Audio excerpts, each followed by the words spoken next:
Hello guys, Patrick here, Eggnoc Poker, new video today, and we're going to be carrying on with our 2NL to 25 and 2NL to 25, 2NL to 200 NL series. So we've done, trying to think back what we've done. We've done 2, we've done 5, we've done 10. We actually jumped it up to 50 because we were on ACR getting through some of the bank balance we had on there. So currently to do is NL 25, and then we'll jump over 50 to 100 and then 200. So NL 25 then. So I'm going to be on GG, Russian cash today, so it should be hopefully some fun. See if we can get some shenanigans going and hopefully have some laughs at the in the process. Again, as always, very quickly, thank you everybody who keeps supporting me and watching. As always, please leave a like and a comment. I love backseating. Please backseat me. Also, just say hello. Hello's always good too. And yeah, let's just get straight into the action. So, NL 25 then. Deal me in, please. Let's go. So NL 25 is always going to be fun. I think, if I'll be honest, the way I start to categorize stakes is 2NL, 5NL, and 10NL seem to be the kind of cookie cutter beginner stage, I suppose. And then as you start going into NL 25, it's still going to be pretty soft and pretty reasonable, but it's going to start being a little bit better, I would suppose. And then as you start going 50 and 100, people are going to start playing a little bit more theoretical base, but it's still going to be plenty of recreationals and whatnot. So NL 25 we're going to take a little bit more seriously than say NL 2 or 5, for example, but regardless, we're still going to be pretty aggressive across the board. So I think with the rake structure, I think we get to open Queen 9, if I believe, off the top of my head, but not Jack 9. H-Jack off against the big blind, I suppose I could get behind betting small size or checking. Let's check this time. I'm not using an RNG on me today. I'm just going with the flow. I think it'd probably be fun to just kind of go with it. Rather than do anything too crazy. First thing, extremely large size, I'm going to fold Ace-Jack, probably continue some of the time with the Ace of Hearts. This is a very good board for the big blind's range. It's going to be very difficult to realise. Obviously, an offsuit Jack would be a lovely river card, but it's not going to make us a tremendous amount of money, I wouldn't think anyway. So folding's probably going to be the best option across the board. Again, we're still going to be using, I suppose, mainly a theoretical approach, but also that we're going to be using a lot of exploitative play also. So I'm going to be trying to talk through the hands as we go through them. So we flop a flush draw and a backdoor straight draw with 2 overs. I think I'm going to be sizing up slightly on this board or checking. Let's size up this time. And with the King 6 of spades, I don't mind betting. I prefer to have hearts or diamonds, but I'm going to go ahead and make a small bet this time. Turning an open-ender. The 9's also extremely good for the big blind as well. They're going to make 2 pairs. They're going to make straights. They're going to make sets as well as us. I suppose they have more hands like 6, 7. They're going to have a couple of decent combos with us, but I am going to go ahead and bet this time. I suppose you could also absolutely check back. We're pretty polarized to go ahead and bet the turn, so I'm not really going for thin value with a lot of hands, so I don't mind going bigger and then checking back. Sorry, going big or checking back, either or. I'm going to go ahead and bet my ace-queen, table 2. Sizing, I think I'm just going to go for a large size with my flush. Anyway, from large to overbet would be good, I suppose. Got shot to the nuts with the backdoor flush draw, table 2. Versing 2 villains, so obviously, again, I think I failed this one. I do think that there was a limper here off the top with that I didn't see. So I opened to 2 instead of, actually just trying to raise larger and ISO the limper, but I'm assuming both villains are going to continue with a decent amount of hands. I think we can either put a lot of pressure on the turn or check back. I don't mind trying to attack something like a jack now. Let's go ahead and make a very nice large sizing. I think we're doing a lot of large sizings and overbets. I'll be honest, I don't actually know the technically best sizing multi-way. Just going to go with a bit more of a theoretical approach versus the big blind. We're going to be doing a lot of overbetting and large sizings. Put a lot of pressure on these sort of weaker one-pair holdings. Not necessarily capped, but just weaker hands. King 9 off still going to be folding. Suited, we could be doing some continuing, maybe doing a little bit of 4-betting with like some King Jack offs and things like that maybe. King 9 off is going to be a fold though.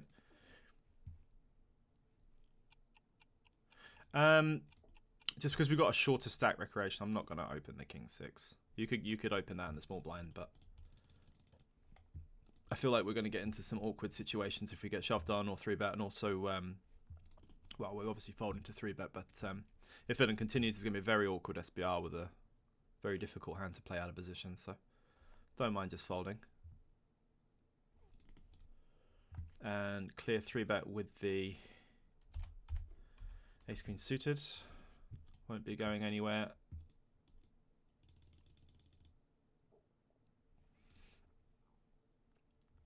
Be opening my jack 9 suited. We can do a little bit of defending if we get 3-bet there as well, with also some folds. Again, as fun as theory is, or not fun, exploitative is still probably going to be the best approach over across the board, but I like to try and apply a lot of theory where I can, just to somewhat practice and also just keep it, I suppose it's subjective but relatively interesting for any people watching, rather than just saying I'm doing this for the sake of doing it. I'm actually trying to apply some kind of logical theory, for the better or for the worse, of course. Pocket fours, not going to be going anywhere to small size, table 2. Argument for check raising, no, I think I just want to call. It's going to be one of these hands where we unfortunately will have to do a lot of turn folding, but there's not really much we can do. I actually really like villain's overbet size on this one. I think this is a very nice size. It's going to be folding my fours, that's for sure. Get behind opening queen 5 suited. This is very borderline. One of the, if not the worst suited queen. I'm going to be opening the cutoff there or thereabouts. Again, I'm not 100% sure on the GG charts. I believe we get king 10 some of the time under the gun. Because the rake structure is extremely high, we have to be a little bit more careful with the opens, and also the amount we 3-bet. We tend to do a little bit more calling across the board rather than 3-betting as much, because there's less incentive to win the pot post and we are also being raked pre-flop, so we don't want to just be kind of blindly 3-betting just for the sake of it. But see how we go. Ace queen offsuit, I'm not going to be 4-betting this. I suppose ace queen suited I can get behind some 4-betting. Especially at these stakes also. I think ace queen offsuit I'm just going to get away from.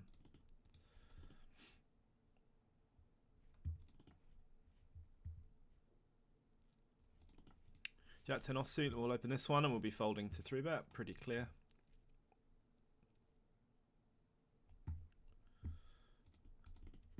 I'm going to continue here. I suppose around 40%, give or take, will be fine. I don't want like a micro size, but at the same time, I don't need to go absolutely ballistic. If I'm trying to make like king 9 of clubs fold, for example, I don't need to go massive, but do need to be careful not to go too small. This is obviously not going to hit a tremendous amount of our range on the bigger end.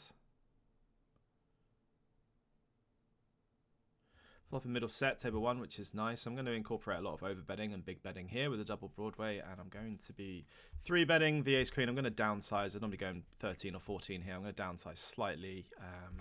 10.5 would be nice because it's a shorter stack player. And we're going to be overbetting the pair of 10s. The big blind, the button big blind dynamic is in a weird spot with double Broadways. You can still have some small and medium betting, but you do also do a lot, quite a tremendous amount of very, very large to overbet sizings as well. You kind of want to be in a situation where you can put massive pressure on a cap range. And also, when you do also have really good hands, you can also get a lot of value from like king, queen, and case queen 10s and like draws and so on as well. I'm going to find a protected check table 2, and I think against population I would prefer to 4-bet a fold without having any calls.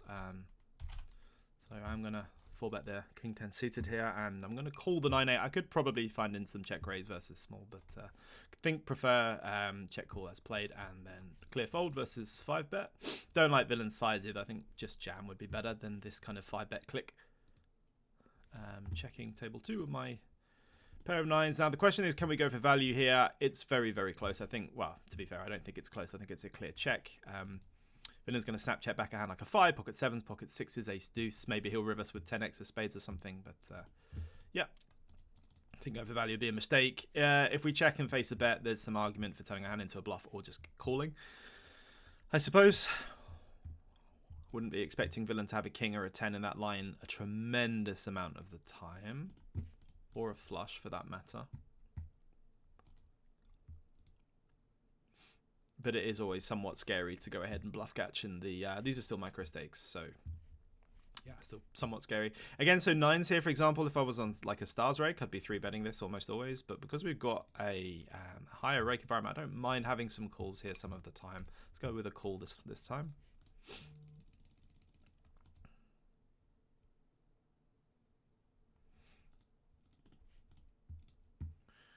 I'm going to go for a small value / protection bet with my nines.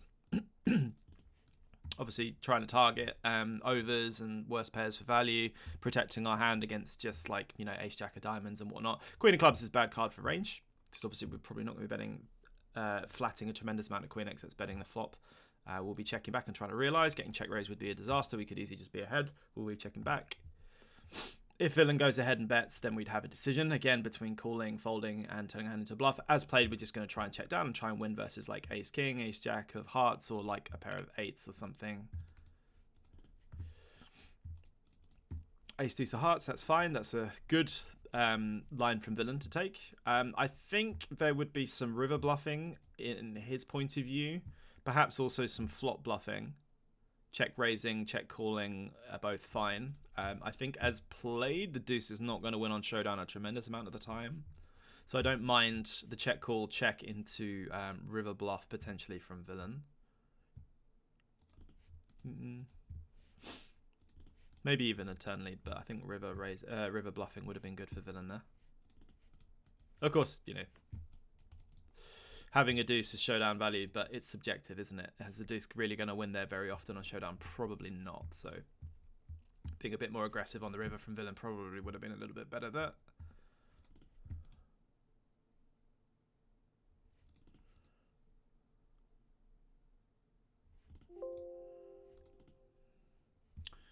Flopping top pair, we'll be doing a decent amount of checking. I kind of exploitatively just want to go ahead and bet, but I'm going to go ahead and check this time.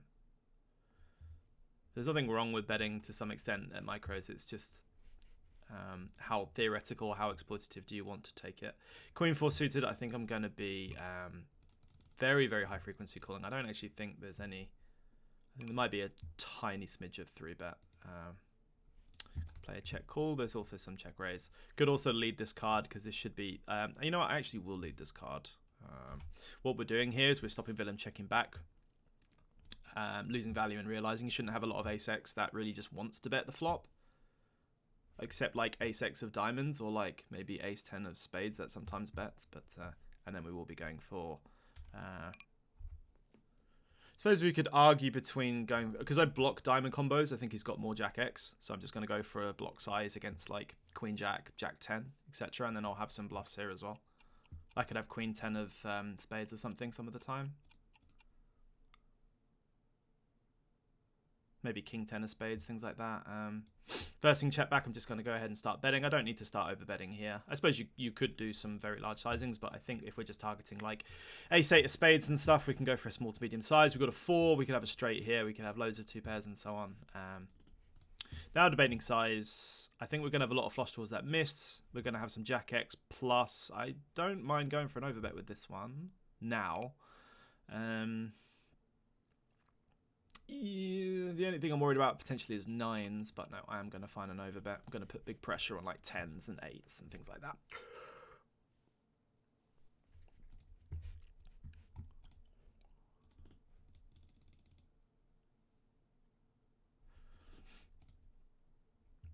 A7 I'm going to be opening. I'm going to go a little bit smaller. I'm going to go 2.5 rather than 3 because this guy's a little bit shorter stacked.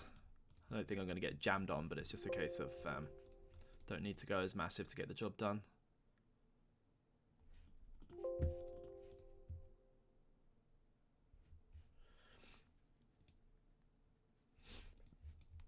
Pocket 10's easy open and clear 3-bet with ace queen suited if it folds around. This is something I'm going to do, and it's like I'm not going to incorporate any 4-bets versus these positions. A different stake, a different time, a different plan, a different world. I would be 4-betting this. This would be a clear 4-bet, especially versus this tiny size. It's just something that I like as an exploit is that the when a UTG in a tight environment, UTG open versus a hijack 3-bet. I just kind of want to avoid that situation unless I'm extremely knighted. Ace queen suit is extremely knighted, but it just feels like a very, very awkward situation. I don't really want to get shoved on. We don't do terribly versus continues, but it's just one of those spots where it's just very, very scary, and I don't think super profitable either at these levels. So Anyway, so we get check raised on a board. We've got the flush draw. Not going anywhere, just going to call, not going to be re-raising. We do flop top pair, but we're in a position where we're miles ahead, miles behind. So with this queen, so obviously we're losing to sets, straights, two pairs, and then we're just beating like, you know, any kind of draw. So we'll be continue the turn. Not the best, not the worst river. This will scare him with a lot of cards, so he could potentially check in out with two pairs, and we get to showdown. Obviously, clear fold. Obviously, we also have pocket sevens, 7-6, 7x of hearts. I suppose. Obviously, this is clear fold versus this size, but it's not an awful size from villain if he's got bluffs. But no, I don't think any of his sets and so on want to do that, which is kind of frustrating. But every time I feel like I want to bluff catch, even though that would be an appalling hand to bluff catch with. I feel like we're beat, so makes me feel a little bit better about just folding rather than feeling like, ooh, am I getting bluffed too much?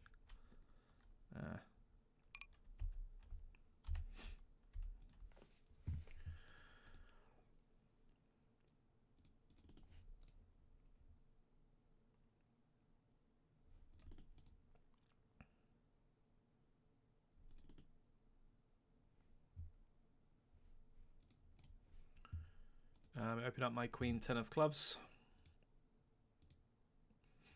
Folding the 9-6 of spades. King 7.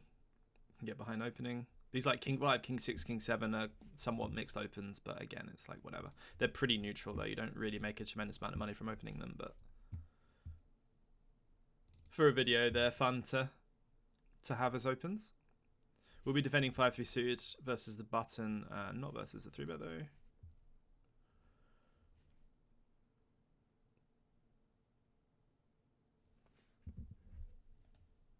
Pocket sevens. I must admit I haven't done any of these playing explains for a little while. I've been doing reviews and also haven't done massive amounts of content, but it's very fun to do the playing explains.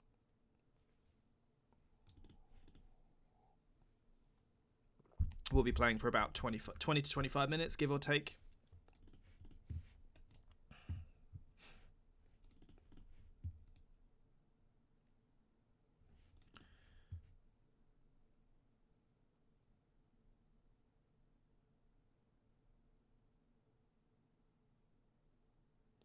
Three, 4 suited is very kind of borderline.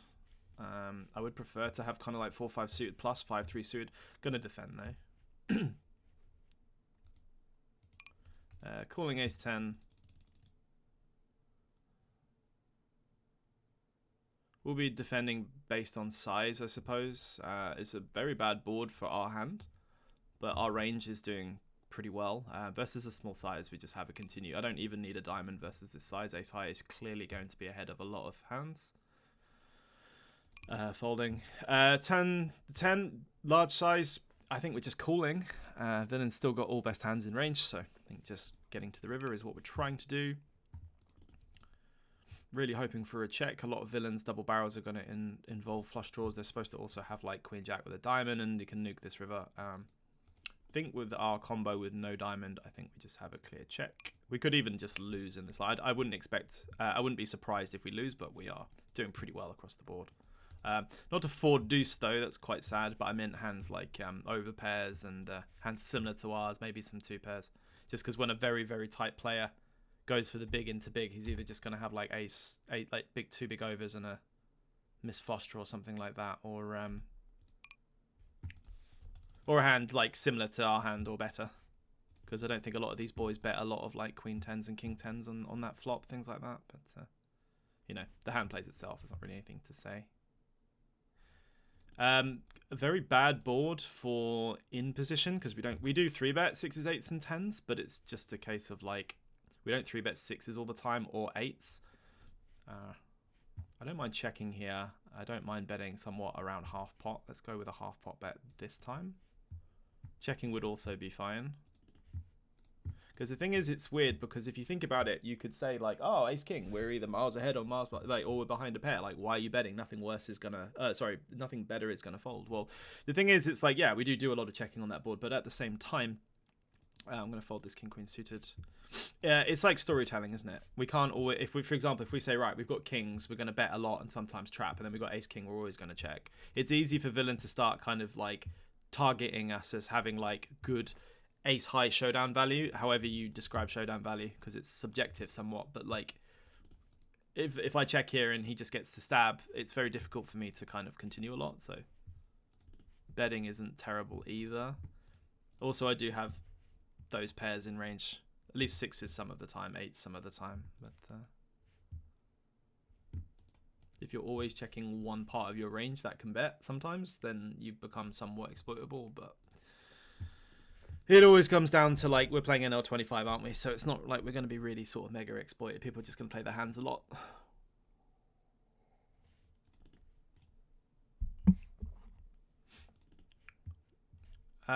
Facing lead here, I think we're just going to call with 9-high flush draw, especially with the player behind.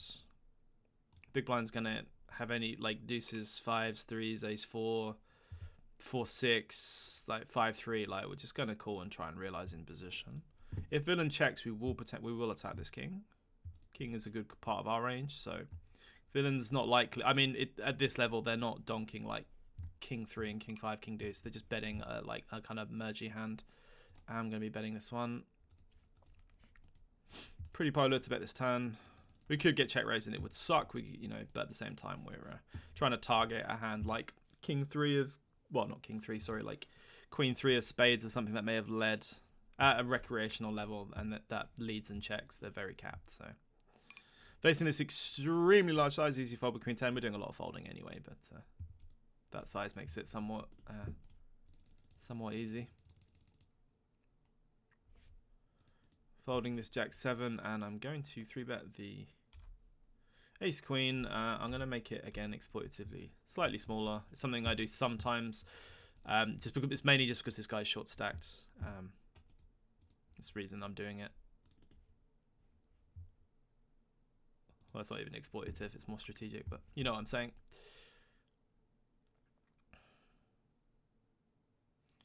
Very, very good board for in position, but out position is also going to technically hit it. But again, it's 25-0 against a short stack, so strategic means absolutely fuck all. Just going to go ahead and bet my hand, to be honest. Just going to do that. Fold out some, maybe some weak medium pairs. Sometimes get raised and hate life, and sometimes get calls that are going to have to fold the turn. Something like Jack 10 of hearts, for example. Theoretically, we have a bad combo to bluff with by the river because we don't block. We're unblocking king queen of spades by the board, and also ace king should be 4-betting almost always. So, but we got a good hand to go ahead and double barrel against some, like, I would perceive a recreational to fold the turn now with all pairs that are under the king, unless it's like specifically queens, maybe like ace 10. But I'm not going to triple jam though, because I think this is a bad combo to do so. I'd rather have a worse hand with better blockers blocking the king. This is one of the not worst combos to go ahead and bluff with. Like I said, ace king's a bad hand to try and block, and we're unblocking the king. So, but it makes for a nice double barrel check back, and then with different combos, I suppose bluff, river bluff. 5 is also somewhat close. Depends how you want to look at it. Do we want to hit minimum defense frequency at NL25? We don't really need to. I don't mind just folding, to be honest. We're just supposed to call, so I'm just going to go ahead and call. Going to check back this time with the king 8 of hearts. We can also bet sometimes. Going to pretend like I'm rolling an RNG. And then we just have a fold. So we do river a set, but it's a wobbly set. There's 4 to a straight and a flush out there. We do want to be betting though. Villain can easily check back an ace on this board. I'm kind of supposed to go big here, but at the same time, I just think he's got an ace or worse. So what I'm going to do is I'm just going to go block, and I'm just going to try and get called by like ace jack or ace 10, ace 8, something like that. Really, I should be going kind of 60-ish% and trying to get called by like 2 pairs and stuff, and not allowing villain to try and bin me easily with a spade. But it's just a case of this is NL25, so I can basically just play my hand a lot of the time and get away with it, and try and eke a tiny bit more value, I suppose. I'm going to fold my king 6 this time. I actually don't know what the worst king X you open in GG rake is. Like, complex stars is like king 7, I suppose. King 6 maybe a smidge.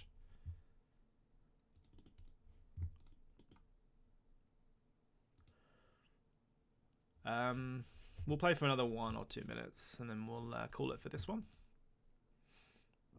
Excuse me.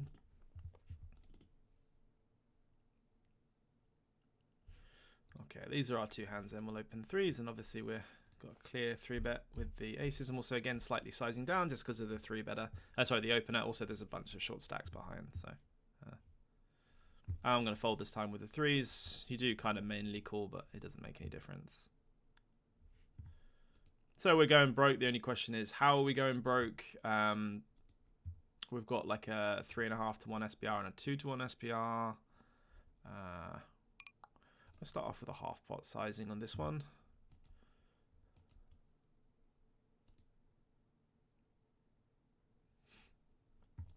And unfortunate. It's kind of nice, really, because should be a lot of hands that really continue. That would have been a pretty atrocious turn card. That would have been a fun one to play out. Anyway, thank you guys. Please leave a comment. Please like and subscribe. The next video will be 100, and then we'll be going into 200. So catch you in the next one. Goodbye.